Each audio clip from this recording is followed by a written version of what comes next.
Buongiorno e ben ritrovati con il TG Flash di New Sicilia, di seguito i titoli più importanti della mattina.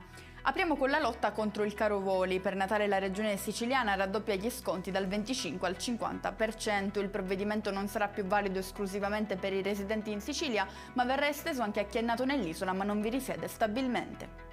Assolto il sindaco di Acireale Roberto Barbagallo, era accusato di tentata induzione indebita, ma per i giudici il fatto non sussiste. È così che si conclude il processo Sibilla, in cui il primo cittadino è stato coinvolto a partire dal 2018, anno a cui risale il suo arresto.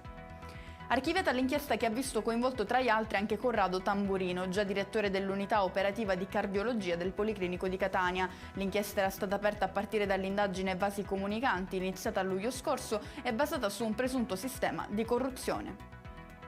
Arrestato per spaccio di droga a Mazara del Vallo, nel Trapanese, un cinquantenne pregiudicato. L'uomo si trovava già ai domiciliari per reati analoghi. Era già noto alle forze dell'ordine anche per aver subito una maxi confisca da oltre 1 milione di euro. Chiudiamo con lo spettacolo. Sarà Biagio Antonacci il protagonista del concerto di Capodanno previsto in piazza Politeama a Palermo. Lo hanno annunciato in conferenza stampa il sindaco Roberto Lagalla e l'assessore allo spettacolo e agli eventi culturali Giampiero Cannella. E con questo è tutto, prossimo appuntamento più tardi alle 19:30. Grazie per averci seguito, buon proseguimento di giornata.